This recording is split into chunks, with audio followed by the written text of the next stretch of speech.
Gotta turn that down a little bit because that's really loud. Hey there, hi there, ho there, friends. Welcome back to Creating Nightmares. We are in the nightmare known as Touch Starved. This is a demo of a new virtual dating game where you have the option of getting a beautiful Victorian romance or a blood-curdling horror. That's all it says on the Steam page. I'm extremely into visual novels, so I'm very interested. We're going to go into a new game and see what this is about. Disclaimer. Streamers and content creators should turn music volume to 0 in order to disable copyrighted music. We are going to put Maku. It's an old nickname. Pronouns? Aw, you guys are so, forward. Hang on. Options. Sound. I'll put in, royalty-free music. Because I really don't want to... Yeah. So, she, her. This world began to unravel long before you were born.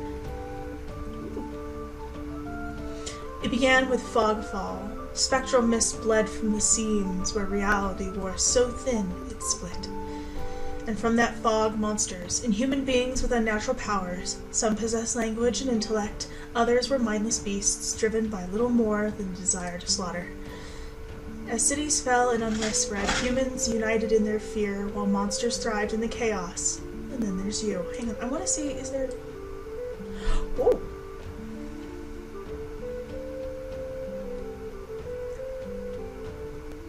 I'll replace it, I just want music.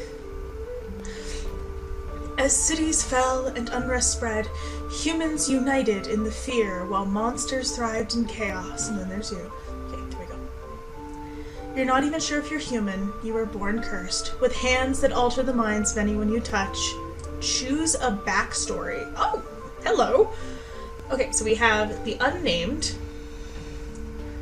Fallen oracle. You were raised as an oracle. I just had a realization of something. Hang on.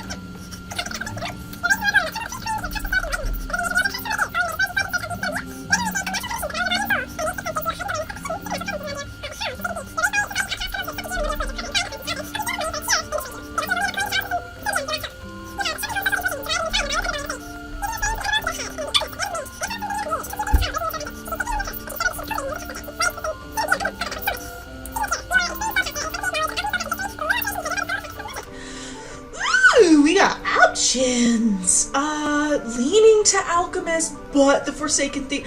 I can just play this again. Let's go alchemist, because that one's hidden here. Your name is Maku. You selected she, her pronouns. Your backstory is the alchemist. Is this correct? Yes. Let us begin. I'm so excited. Okay, the art style gives me very much Yawning Portal, and I love that. Or the Yogg. The Yogg, that's what it is. The wasteland stretches as far as the eye can see. There's nothing out here but death, the ever-present stench of decay, and countless sun-bleached bones cast like seeds across a barren land. I could say death doesn't scare me, but to tell the truth, I'm desperate. It's been 2 weeks since I joined a caravan bound across the wastes. Finding a group that would accept me was a trial in itself. As rations grew sparse and my canteen ran dry, I began to despair. But then I saw it. Stunning! Oh my goodness! Erida, the city of knowledge, one of the last bastions. The word is bastions, of humanity left in the world, and home to the famous academy called Cenobium. Cenobium? All the world's knowledge gathered in one place. If there's anywhere I'll find a cure for my curse, it's there.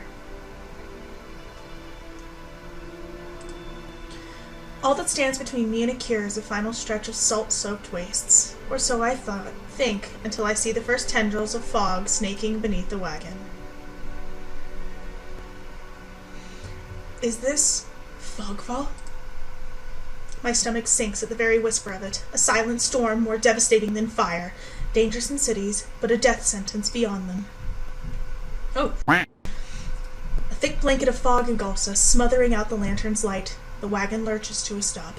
An eerie silence, heavy as the mist falls over us. The only warning we get is a strangled scream. Stay back! No! The cry dissolves into wet gurgling. Actually startled.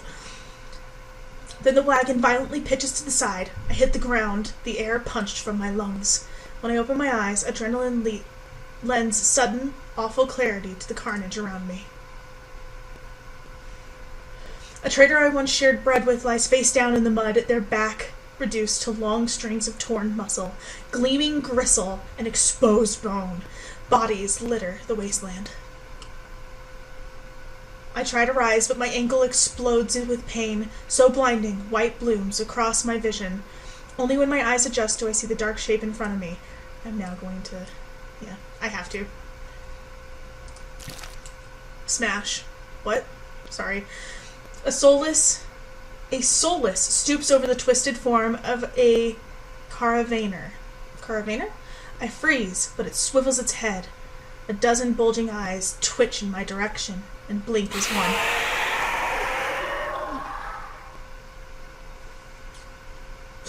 That was a sound. The soulless lets out an ear-splitting shriek and runs at me.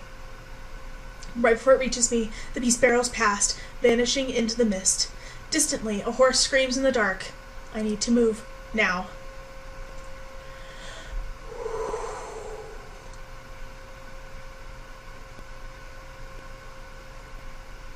Head towards a wagon. I take cover beside the wagon where the air is thick and with greasy smoke. Fire eats through the gaping hole, spluttering where lantern oil mixes with brackish water. Every person I see is dead or dying, except one. Oh, All-Mother, forgive our sins. Guide us unto your hearth. We are worthy. We are worthy. The traveler grovels by the flames, their hands clasped above their head in fervent prayer. I glance upward, towards a gauzy light of Arida, just visible where the fog runs thinnest. I don't pray, but the sight of the city is all the reminder I need. I came too far to die here. Rapid footsteps echo all around me. I turn in circles, frantically searching the opaque mist for the source, where the fogfall twists and stretches sound. Suddenly, the caravan's driver bursts forth from the fog. Our eyes meet too late. He slams into me, knocking me to the ground, and slips in a patch of mud. The soulless falls on him, and as soon as he slows, it catches the driver by his throat and rakes his stomach with razor-sharp claws. Oh, I got him killed! He comes apart like wet paper, spilling intestines and viscera in a streaming tide. Fighting the urge to heave, I claw frantically through the slippery muck for a handhold. Shit. My hand catches on the jagged edge of a rib jutting out from the water. Bandages unfurl around the gouge torn deep into my palm. The pain's quickly forgotten when a hand closes around my wrist. Can you stand? The praying traveler leans over me. Hello. We need to run. They reach for my hand, and I realize too late that my bandages have come undone. No! Don't touch me! The sensation of their thumb brushing the back of my hand sends a shiver down my spine. All it takes is one touch, and in the space of a breath, my curse takes hold. Their lips peel back in a deranged grin. No, I've seen this face countless times before. This is my curse, madness of my own making. Their grip on my hand tightens until pain radiates from my knuckles. Let me go! Suddenly, clammy hands crush my throat, choking off my breath. Die, die, die, die! Spit bubbles at the corners of their mouth and flex my face. The edges of my vision darken. My lungs scream for air.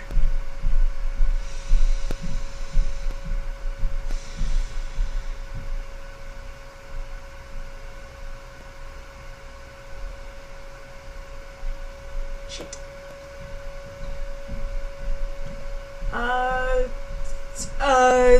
Fight them off! My nails gouge deep into the traveler's wrist, but no matter how much blood I draw, they don't flinch. Oh, whoops. The more I struggle, the tighter their grip grows. My pulse hammers in my ears, slowing with each thudding beat. This can't be happening. I'm going to die. Not because of the fogfall or the solace, but because of my own curse. Tears sting my eyes. No, not here, not like this. The hands drop from my neck, leaving me wheezing for air. My lungs burn with each ragged cough. My vision clears and the traveler's face takes shape, hovering inches from mine, lips still split in that macabre smile. Even as blood seeps between their teeth, they give one last shuddering breath and slump over, the claws hooked through their stomach. Hi. The soulless shoves the body aside, and the glowing eyes studying its leathery skin thin, as though grinning. Uh-oh! There's a flash of claws, and red spills across my vision. I thought there'd be pain, but as I sink into the murky water, all I can feel is the grit of silt filling my mouth and the icy embrace of shallow water. Distantly, I notice an arm resting among the outcrop of reeds. Mine, neatly severed at the elbow. It should have taken both arms. Without them, maybe I could have survived. Maybe I could have had a home. Instead, I'll die cold, alone, and face down in a desolate wasteland. A fitting end for a monstrosity like me. Did I die? Ah, that was fast. If this is death, it's not as bad as I feared. The cold is gone, as is the choking stench of bog water. I could drift forever, cocooned in oblivion, until all thought and sensation vanished. No curse, nobody howling at me in madness and terror, nothing at all. The thought has a terrible appeal to it. But the next moment I take a reflective breath. Air pours into my lungs, then out again, in a ragged breath. Ugh. Feeling comes flooding back, warm cloth on my bare skin, a firm surface underneath me, a strange tang of sulfur in the air. Do not be afraid. What the fuck? Hello? You're blurry, but who are you? If I remove my glasses, you'll be more blurry. I twist my head toward the voice. Tears flood my bleary vision at the bright glow of lamplight. Try not to move. The voice is calm, steady, and commanding, but more importantly, it's a stranger's voice. One thought cuts through my mental fog. I have no idea who this is, and I'm completely at their mercy. Stay away from me! My words come out in a little more than a creaky whisper. I clamp my mouth shut, hating how weak and helpless I sound. No. No. Who the hell is this? I'm gonna lie back down. I let myself slump back against the thin pillow, wincing when the motion jolts my head. Ah, a cooperative patient. Thank you. The words swim in one ear and out the other without much comprehension. I pull the sheet up higher, wiping my eyes until my vision clears. Oh, hello. Hello! I'm a lesbian, but what are you doing later? The stranger towers over my prone form. Warm light reflects off his pristine medical coat. I instinctively shrink back, and that's when I notice that I'm completely naked, except for a thin linen sheet. Naked, lying on a low cot with a pair of sharp golden eyes watching my every move, the man's gaze flickers to my exposed, unbandaged hands. I plunge my hands under the sheet to hide them from sight, though it's too late. He must have noticed what they look like. Strange, cursed, inhuman. I brace myself for his inevitable suspicion and disgust, but his expression doesn't even flicker from that courteous smile. He just watches in placid silence as I struggle to make sense of my surroundings. Where am I? Who are you? Be calm. You are safe here. Whoever this is, he clearly has no idea who or what I am. I've never been safe anywhere, with anyone. Even my own mentor, my teacher. You're being annoying. Even my own mentor, my teacher, thought I was nothing but a convenient specimen to be used and discarded. I scowl, pulling the sheet protectively around myself. Where are my clothes? The man's golden eyes narrow slightly. A sharp sigh rustles the papers in his hands. I see you are not to be dissuaded. Your clothes were torn to shreds when I found you, but I procured replacements. With a soft creak, he stands from his chair, giving me a better view of my surroundings. I seem to be in some sort of medical clinic. Bottles of silvery alchemical concoctions line the counters in neat rows.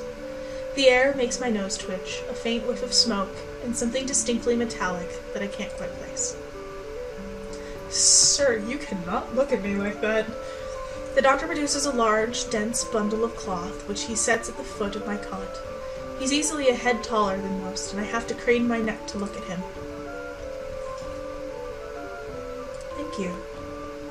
I should be polite if I can, especially since I don't know who this is, what he can do, or what he wants of me. Thank you. You are welcome. I will leave you to get dressed. Sir. With a curt nod, he leaves through a narrow door. I hear a soft click as the lock turns behind him. I count to 3 in the sudden silence. When I don't hear any more footsteps, I reach for the bundle of clothes. An itch on my elbow stops me short. I reach down absently to rub at it, then freeze my fingers meet a neat line of stitches. I know what I saw. That beast took my arm clean off, and yet my arm shows no sign of injury, apart from the black stitches poking through my skin. I gingerly flex my fingers, feeling my heart race at the sensation. This is impossible. I should be dead, or at the very least, gasping out my last breaths. I squeeze my eyes shut, waiting for the pleasant dream to unravel, to wake up, bleeding out in the swamp. But nothing happens. The seconds tick by, and my arm remains resolutely healed, my surroundings pristine and quiet. In numb disbelief, I reach for the replacement clothes and begin stiffly pulling them on. They're thicker and warmer than mine were, with a black woolen cloak to go with them, but there's one thing still missing: my bandages. The golden-eyed man didn't leave me with any, even though I know he saw my hands. I slide off the bed and take a few unsteady steps toward one of the drawers. If this is indeed a doctor's clinic, there must be bandages somewhere. I start opening drawers at random, and of course, that's when the door swings open once more. Are you looking for something? I roll around, clutching a thick roll of clean bandages. I try to step back from him, but my legs bump up against the edge of the cot. Your caution is understandable, though if I meant you any harm, you would know. That doesn't make me feel better in the slightest, but he makes no move toward me, so I quickly wind the bandages around my hands. The glowing scars and mottled skin disappear under a layer of clean, white cotton. May I ask why you need additional bandages? I clench my jaw. I knew it would only be a matter of time before he asked about my hands, though the way he does it is strangely roundabout. Say nothing, glare at him, decline to answer.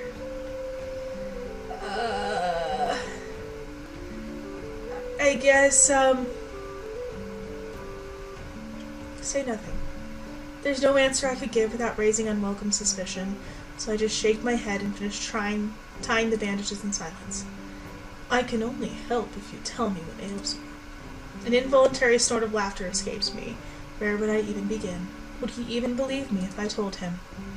No, best to keep my curse to myself for now, and learn more about him first. Who are you? You may call me Kuras. You look like you are out of a Clamp novel. And where exactly am I? Eridia. These names are gonna f*** me up so bad. Which I assume is your caravan's destination. I can think of nowhere else for a group of travelers to go. Eridia. So I made it to the City of Knowledge after all. I should feel relieved, but all I can manage is a vague sense of increasing unease. How did I end up here? I brought you to my clinic, of course. You were the only survivor from the caravan, barely clinging to life. You needed immediate treatment. Which you provided? Yes. You're gorgeous! Sorry. He says it so simply, as if I'm a small child and he's explaining basic addition to me.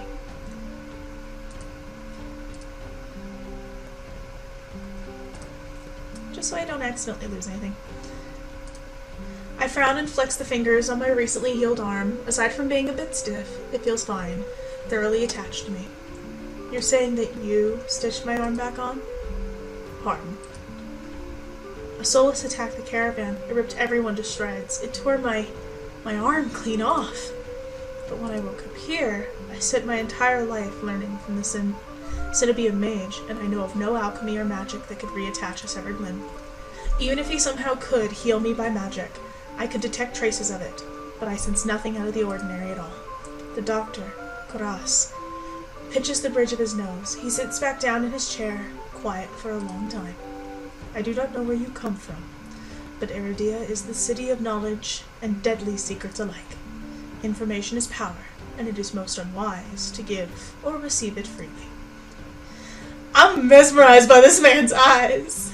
Since you have refused to divulge your secrets, I will not divulge mine. I do not even know your name. You are new to Iridia, so I will overlook the specific breach of etiquette. However, you should not expect others to extend the same courtesy. Do you understand? He looks pointedly at my freshly bandaged hands. Loath though I am to admit it, he has a point. I'm also a complete stranger to him, and if he's telling the truth, he saved my life. I take a deep, steadying breath. This time, when I speak, I sound a bit more like myself. Maku. My name is Maku. It is a pleasure to meet you, Maku. There's a little more warmth in his smile, his polite demeanor back in an instant. Thank you for saving me. Saving my life. I chance a smile in return, even if he won't explain how he did the impossible. There's no doubt in my mind that I'd be dead, if not for Kuras. Think nothing of it. I'm not sure if he's just being excessively courteous, but his words only raise more urgent questions. But I have to ask, why did you save me? You don't know me. The question seems to startle Kuras. Sorry, I was looking at those beautiful gold eyes. I could hardly leave you to die in the wastes. Assisting those in need is the very essence of a doctor's duty. I've never met a doctor who also handed out free clothes. My fingers find the edge of the cloak. There's a subtle but delicately embroidered pattern along the hem. I try not to think about what kind of price Kuras might ask for such well-made clothes. No, I suppose not. Forgive my presumption. I rarely come across so fascinating a patient. I blink. What did he just say? I simply meant that few would cling to life so resolutely, or brave such a perilous journey to Iridia. I could not help being curious about you, Maku. His voice dips to a soft murmur, and he abruptly looks away from me. You're pretty curious yourself. Am I? Well, I haven't forgotten about my arm. I wiggle my intact fingers at him. Clearly not. But you haven't asked me for any payment either. I require none from you. Travelers do not have an abundance of coin, and it would be unethical to leave you destitute in a strange place. I fall silent, unsure what to say to that. Nobody would help a horror like me for free. There has to be some kind of catch or trick. Right. A loud knock at the front door stops our conversation cold, and spares me from having to say anything else. Duty calls. Unfortunately, you are not my only patient today. The knocking grows more insistent, and Kuras lets out a tired sigh. Please wait your turn. Though he says it quietly, the clamor on the other side of the door abruptly stops. Do you need anything before you leave, Maku? Oh. Between the Solus attack and my miraculous survival, I'd almost forgotten why I came to Iridia in the first place. I need directions to the Cinobium. Cinobium? The look on his face is downright chilling. Jesus. He pauses, choosing his words with cold deliberation when he speaks again. Whatever you seek, it is very unlikely you will find it there. The Cinobium gates open for precious few visitors. Even if they did, you would not like what you found inside. My heart sinks. Is he saying that I came all this way for nothing? Risk life and limb for nothing? No, that can't be. I've only just arrived, and Iridia is the largest city still standing. There has to be a cure for me here. Then if not the Cenobium, where would you suggest? Do you know anyone else in Iridia? I shake my head. Then I suggest a local guide. Head to the Wet Wick and ask for Leander. Excuse me? The wet what? The Wet Wick. He sounds deeply unamused. Follow the postings advertising Leander's bloodhounds. They are difficult to miss. When you meet Leander, tell him I sent you. That isn't much to go on, but Kuras points towards the clinic's back door. You will be safe so long as you do not draw attention to yourself. That's easier said than done. I've always been a magnet for the worst sort of attention. If you require my assistance, you may return whenever you wish. Though he's smiling, there's a note of finality in his voice. Resigned to my dismissal, I slip out the back door. Birds! There's now the sound of birds! I find myself standing in a narrow and rather gloomy alley. I pull the new cloak up over my nose, stepping over the contents of chamber pots that have been emptied into the street. Something weighs heavily inside one of the cloak's pockets. My coin purse. Everything is still inside, every last coin that I'd scraped together for the journey to Iridia. It doesn't even look like it was opened.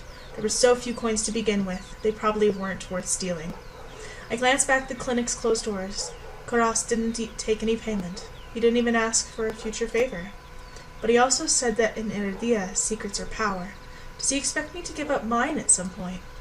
That's not exactly a comforting thought. Still, no matter why he did it, Kuras gave me a second chance, and a lead on where I might find help. Hey, oh, hi, this is so pretty! I'd better get going before he changes his mind. I squeeze out of the alley and into the crowded main street. The line outside Kuras' clinic stretches down the road already. Two thin peddlers queue alongside weathered elders. If any place in this desperate need of a free clinic, it's this one. The cobblestones are treacherously rough under my feet, deep grooves worn between them, an irregular flooding, and decades of hard use. I knew Iridia was a river city, but I didn't expect it to look so eroded. The buildings are tired and dilapidated, all crammed together in narrow streets. A child darts by, clutching something greasy wrapped in paper. The smell of fried food drifts over to me. My stomach gives a faint gargle. You guys could have gotten a longer loop of birds singing. My stomach gives a faint gurgle. This morning's catch, fried up, hot and fresh. Not too many eyeballs today. That sounds disgusting, but I'm starving, so I duck my head under the stall's grubby awning. A large fish leers up at me, its 3 bulging eyes still visible through the thick layer of crispy batter. The vendor gives me a gap-toothed grin. What's the cheapest thing you've got? The vendor points at a metal basket of what looks like long strips of savory fried dough. Fresh long, lads, 3 copper apiece. Don't burn your mouth. I take the coins out, counting them gingerly. At this rate, I might not even be able to afford dinner.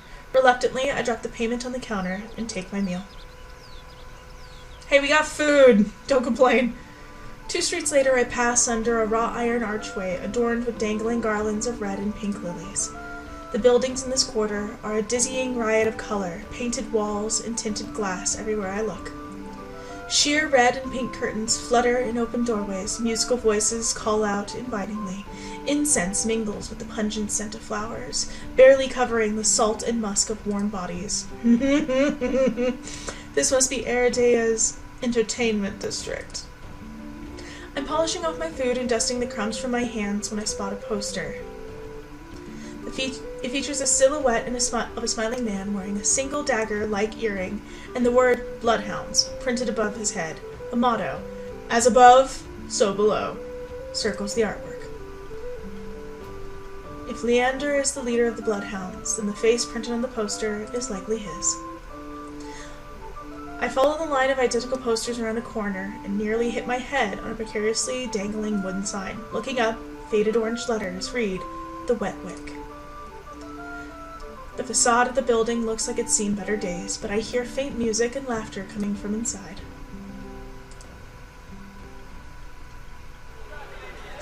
Whew! You're allowed. The inside of the bar is a far cry from the abandoned exterior. It's not even midday, and yet most of the tables and booths are occupied by a loose assembly of people in matching green cloaks. Making sure. I'm no stranger to bars. Sometimes I would take my books to the local tavern for a change of scenery, but I much prefer quieter places. A cursory glance doesn't turn up anyone with a dagger-shaped earring. I'm about to head towards the counter when a chant rises from the center of the room. Show! Show! Show! The remaining green cloaks abandon the bar and their booths to rush towards the center of the room in a sudden torrent. There's no time to move out of the way. I'm caught, swept along in the ale-stenched current. Hey! Rhythm chanting drowns out my voice. I thrash, throwing out my elbows as the press of bodies grows heavier. My hip knocks into a table. I grip it, holding on tight to steady myself, but the crowd has stilled. The chanting stopped. A pair of gilded boots stride across the tabletop. Seriously, you dogs. Again. Scattered laughter and cheers rise from the audience. I drag my eyes upwards. Hello! How are you? A well-dressed man stands on the table in front of me, his broad shoulders framed by the thick lapels of a trench coat. This really is the last time, all right? This time when he speaks, the audience falls silent, as though bewitched by his magnetic presence or rich, low voice. But nothing is as captivating as his smile. He beams at the crowd around him, a performer on his makeshift stage. Don't blink, or you'll miss it. He laughs, and the dagger-shaped earring dangling from his left ear catches the light in a flash of gold. It would seem I've found Leander. He raises his hand above the audience and snaps. A flash of pale green light. Real magic. No ordinary stage trick blinds me. Excuse me. As the brilliance ebbs, my gaze refocuses on the mage towering above me. He flicks his wrists, and the magic spiraling around him coalesces. Hi. A delicate flower stem sprouts from between his pinched fingers. One by one, growing lily petals spring forward. With a flourish, the mage presents the conjured flowers. The audience bursts into clapping and cheers. My mouth hangs open, and not just on account of the impressive performance. There was no incantation, no spell circle. I've never seen something so beautiful and intricate, conjured so effortlessly. Leander must be an incredibly gifted mage. No wonder Kuras recommended him. Leander plucks the iridescent bouquet out of the air and turns in slow circles, giving his audience a good look. Now who could use some good luck? Eager onlookers scoot closer to the table. Some reach for the lilies, while others whistle and call Leander's name. But his cool green eyes slide right over them, locking on me instead. How about you? My chest tightens. Every person gathered turns to stare at me. Yes? I reach out, all too aware of the way my fingers tremble as I carefully take the flowers from him. There's no weight to them, only a faint warmth that radiates from the stems. As soon as the flowers leave Leander's hands, their light dims. They fade away in a shower of opalescent light. To my surprise, Leander laughs under his breath. That's the problem with flowers. They don't last long, but they leave an impression, right? He grins at me, and I find myself smiling back. Leander steps off the table, dropping among the excited crowd with an audible clink. All right, bloodhounds, get back to your drink. Show's over. The green cloaks disperse at his command, returning to their tables and booths. You are a person. Before I can make my way towards Leander, his eyes find me. He gives me a friendly wave, then beckons me over to the crowded counter.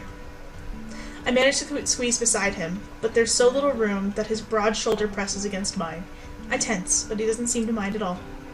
Is this your first time in Iridia? He says it lightly, with a genuine air of curiosity. Do I stick out that much? No, but I'm certain I'd remember seeing a face as lovely as yours around Lowtown. My eyes flicker to the polished countertop. I'm not used to flattery, and being this close makes eye contact difficult. As if on cue, the bartender approaches us. What can I get you? Surprise me and add anything my friend wants to my tab. I wasn't expecting the generosity, but I have to admit, I do feel a little thirsty, after all that fried dough. I'll have what he's having. While the bartender leaves to fix our drinks, Leander leans his elbow on the counter. I'm close enough to notice the purple shadows under his lower lids. His eyes wander over me in return, and when they lock on my bandaged hands, a sour taste rises in my throat. Here comes the questions. So what brings you to the Wick? Kuras sent me. He pushes his hair back from his forehead, but it immediately falls right back into place. So it's about work. The bartender returns with a pair of glasses filled with what I can only assume is beer. I raise my glass and give it an experimental sniff. It smells faintly yeasty, but with an undercurrent I can't quite place. A quick sip confirms my worst suspicions. It's awful. Somehow briny and sour in a way that reminds me of pickles. But any thought of complaining dies the moment I look up and see Leander taking a deep swig of his glass. He lets out a satisfied breath. How can I be of assistance? I need to get to the Cenobium. As soon as the word Cenobium leaves my mouth, the entire bar falls silent. What the fuck? Yes. Bloodhounds twist around in their seats to gawk openly. Finally, an especially drunk one speaks up. The hell are you bringing up the Cenobium in here? Throw him out! This is Bloodhound territory! The vitriol catches me off guard. From the angry looks thrown my way, it's clear I've broken some unspoken rule just by mentioning the Cenobium. When I glance at Leander, he's drinking, as though he hasn't noticed the uproar. Only when he catches me looking does he lower his glass. For the love of... He drags a hand down his face. Keep it down, will you? This is business. I tense, expecting an argument, but the outspoken bloodhounds suddenly return to their drinks. Only a handful continue to watch me warily. Sorry about that. The Cenobium's a bit of a touchy subject in these parts. Mixing enough drinks and, well, you saw. How about we continue this outside? When I give him a terse nod, he pushes away from the bar counter. I follow Leander to an alleyway tucked behind the wet wick, where layers of frayed bloodhound posters have been plastered to the walls. Hi. Seeing them side by side, the resemblance between Leander and his likeness on the posters is impressive. Kuras didn't send you here for help with the Cenobium, did he? The look he gives me, he already knows the answer. I glance away. No, he didn't. He suggested I find an alternative. Yet here you are, asking about them anyway. What do you need the Cenobium for? I don't want to tell him about my curse. The less people that know about my capabilities, the better. Thankfully, Leander takes my reluctant silence as an answer. Well, I see you're already aware of the city's currency. Information's worth its weight in gold here. Kuras told you the truth. The Cenobium's dangerous. Get on the bad side and they'll imprison you, if you're lucky. Or torture you, if you're not. Torture? My teacher never described anything like that. But the Cenobium's supposed to be the place of learning, a sanctuary. Cenobium has always been heralded as the last bastion of human knowledge, a shining beacon of hope in a world steeped in nightmares. If any place held answers, it would be the Cenobium. That's why I came here. That's what they want you to think, but things that seem too good to be true are often just that. Such a simple statement, and yet it leaves me reeling. I thought it was still him talking. If it's true, if I staked everything on a lie, then what now? Leander clears his throat. But as I always say, there's solutions to every problem, and alternatives to every solution. He claps his hands and turns to me with a brilliant smile. That's why Kuras pointed you to the Bloodhounds. Let us help you. Whether it's hunting soulless, finding people, or recovering stolen valuables, we can do it all, and free of charge. What? I'm shaking my head before he's even finished his practice speech. My patience is wearing dangerously thin. Listen, I appreciate the offer, but my problem can't be solved by a group of good Samaritans. To my chargin, Leander nods slowly. Then your problem must be fairly serious. And if the Cenobium's your first choice, you're searching for a magical solution, aren't you? When my eyes widen, he nods along, as though he suspected all along. I'd be happy to help you out. That is, if you'll tell me what ails you. Leander might not work for the Cenobium, but if his show was any indication, then he's even stronger than the mage who raised me. She couldn't do anything about my curse. But maybe. I'm silent, plagued by indecision. I don't know if I can trust him, but it's not like I have any alternatives. I hate to admit it, but this could be my only path forward. My confession comes out in a pained whisper. I'm cursed. Cursed? Oh, now I'm very curious. What kind of curse? Something ancestral or more recent? He looks me up and down, taking in my face, my eyes, and finally my hands. It's your hands, isn't it? I wait until I'm certain my voice will remain steady before answering. My touch is dangerous. It changes people, hurts them. Before I've even finished, Leander begins taking his glove off. He tugs his left hand free and flexes his fingers. Let's see it. He offers me his hand, and a prismatic flash of magic ripples across his palm, an enchantment of protection, but I'm already shrinking backward. I can't.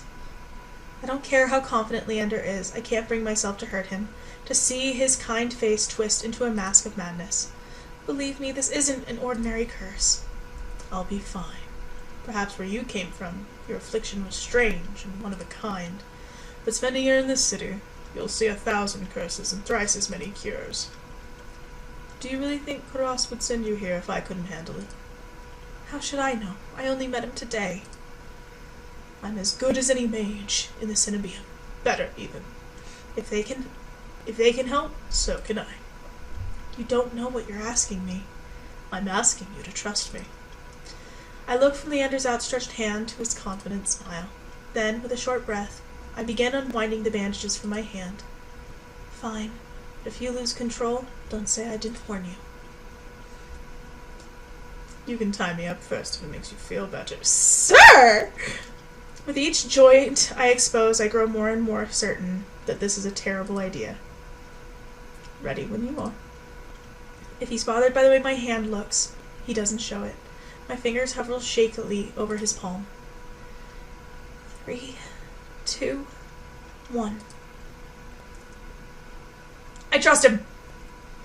I tap his palm once as quickly as possible. It's barely more than a brush, but that's all it ever takes. When I look at his face, expecting to see the worst, Leander only grins. See? It can't be. This time when I reach out to touch Leander's palm again, he catches my wrist before I can pull away. I told you, there's really nothing to worry about. He trails off when my thumb brushes the soft skin of his inner wrist. I search Leander's face for traces of madness, but his eyes remain a clear, soft green. Color rises in his cheeks, but he remains still, except for the subtle bobbing of his throat. Damn it! Neither of us speak as I trace the contours of Leander's palm, lost in an awareness I wasn't prepared for. I've been with other people, kissed them, and embraced by them, and more, but not like this. My fingers, long deprived by years of bandaging, pick up every single detail. The grooves of his palm, the smooth shell of his nails, the pulse of his heart. For as long as I've lived, I've never been able to hold someone's hand, not without dire consequences. I never realized what I was missing until this moment. While Leander's pulse is steady, mine is hammering as fear gives way to excitement. Unadula daf, kinkalana unkavana inkavana uladula daf. Okay. My hand glides over Leander's wrist and up his forearm, where smooth skin abruptly gives way to the raised scar by the edge of his sleeve.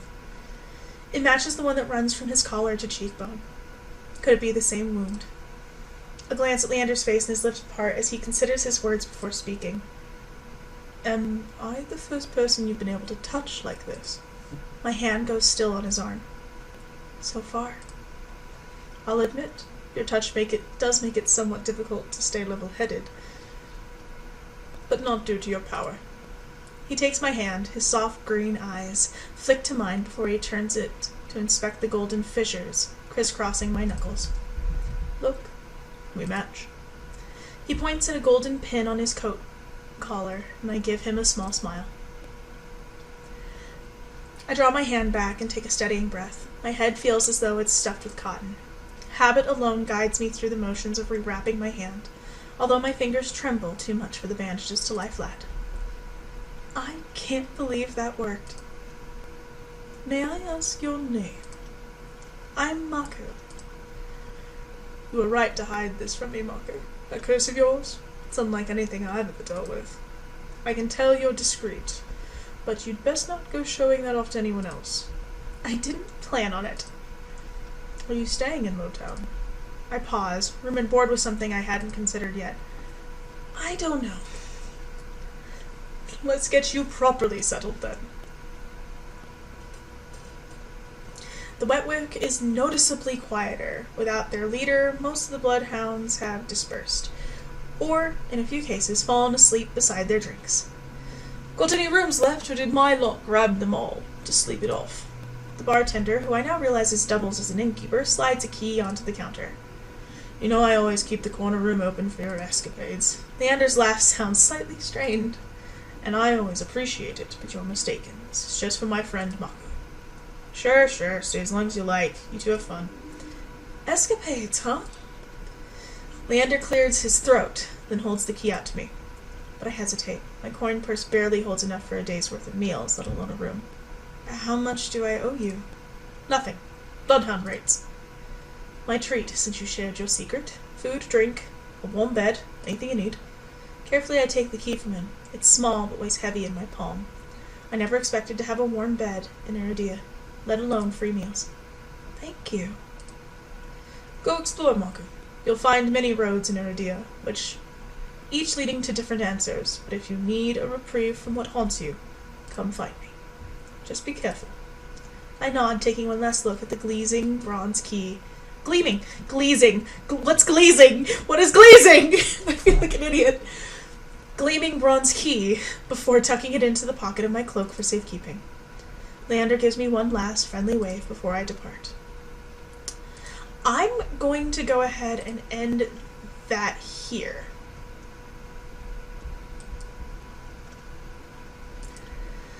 Whew, that was good. That was really good. That was really, really, really good. I'm actually going to pick this up again in another video. Thank you guys so much for watching. If you liked this nightmare, please click that follow button, like subscribe if you want to, that'd be really nice. And let me know if you guys want to see more of this, or if you have other things maybe you would like me to play. Thank you guys again, and I will see you in the next one. Sleep well, my loves.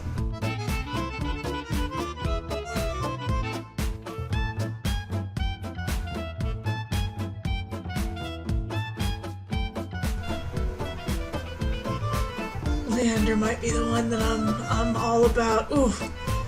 Ooh. Ooh.